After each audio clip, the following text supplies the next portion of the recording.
Olá, o assunto de hoje é corrupção generalizada. E começamos com o PSL de Minas Gerais. Sabem o ex-juiz e atual titular do Ministério da Justiça e Segurança Pública, acusado de ser parcial por uma quadrilha de colarinho branco? Pois é, um dos temores dessa turma era que agora, como chefe da Polícia Federal do Brasil, ele continuaria a ser parcial, impedindo operações contra membros e aliados do governo Bolsonaro. Só que, na manhã desta quinta-feira 27, a Polícia Federal caiu em cima do Partido Social Liberal, legenda do presidente Jair Messias Bolsonaro, naquele esquema do Laranjal, e até prendeu assessores do ministro do Turismo, Marcelo Álvaro Antônio. Saindo do caso do PSL, vamos para Renan. A Polícia Federal ouviu um investigado que revelou ter feito parte de esquemas para viabilizar entregas de 3,8 milhões de reais em dinheiro vivo da JF para o senador Renan Calheiros. O depoimento foi tomado em Brasília, no âmbito de inquérito no Supremo Tribunal Federal, que investiga a suposta compra de apoio do MDB à reeleição da ex-presidente Dilma Rousseff, a estocadora de vento do PT, em 2014. Duval Rodrigues da Costa diz ser há 20 anos amigo pessoal do delator Ricardo Saldi, executivo do grupo JF. Ele conversou com a Polícia Federal no dia 21 de maio. O depoimento, em que detalha as entregas, tem sido corroborado com respostas de hotéis e companhias aéreas da Polícia Federal, em que confirmam suas estadias durante as eleições em cidades onde ele diz ter feito entregas. Costa também reconheceu, por meio de fotos, a ele apresentadas os rostos dos homens de confiança de Renan Calheiros, que teriam operacionalizado os repasses. Saímos de um dos corruptos do MDB e vamos para um dos corruptos do PT.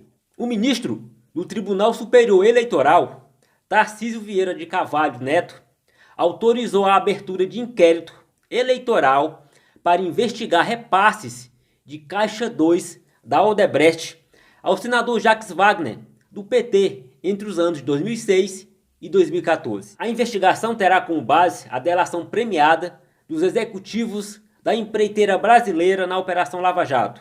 O inquérito será remetido a um juiz eleitoral de primeira instância da Bahia, que ficará responsável pela investigação. A decisão atendeu a recurso movido pelo Ministério Público Eleitoral, por meio da Procuradoria Regional Eleitoral na Bahia, no último dia 8 de abril.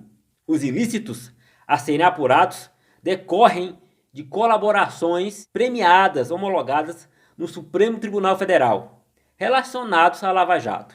Entre os fatos narrados, encontram-se pagamentos de benefícios indevidos ao ex-governador da Bahia, em troca de favorecimento à empresa Odebrecht. Também consta dos relatos a informação de que foram feitas doações tanto contabilizadas quanto não registradas, o famoso Caixa 2, para as duas campanhas de Wagner. Por meio de nota, a defesa do senador afirmou que está tranquila com esse processo, uma vez que o Poder Judiciário já decidiu, por reiteradas vezes, que não existem elementos mínimos para justificar a investigação, segundo entendimento consagrado, sabe por quem? Pelo Supremo Tribunal Federal, claro. Ainda no PT, mas desta vez, o assunto é o cabeça, o chefe Moro, o maestro de uma organização criminosa, o comandante máximo da propinocracia brasileira.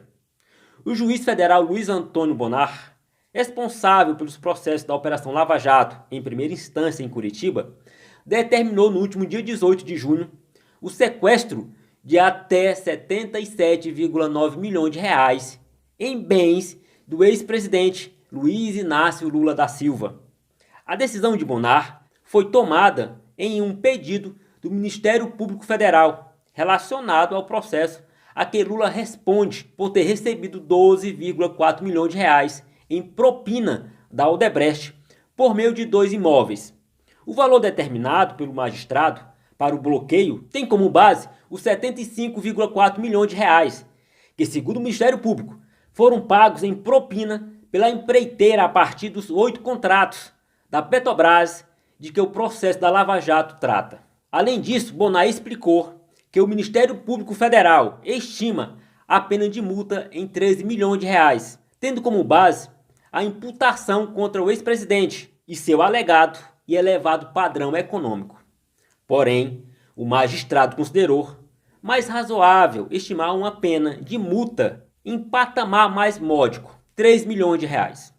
Desse modo, o valor calculado chega a 78,4 milhões de reais, considerando que o apartamento da cidade de São Bernardo do Campo já teve sequestro decretado, o juiz determinou desconto de 504 mil reais, restando o saldo de 77,9 milhões de reais. Como se trata de bens substitutivos que seriam utilizados para reparar o dano no processo, o magistrado sustenta que não tem relevância se os bens foram ou não adquiridos com recursos lícitos. A decisão de Bonar não atinge os bens deixados pela ex-primeira-dama Marisa Letícia Lula da Silva, morta em janeiro de 2017.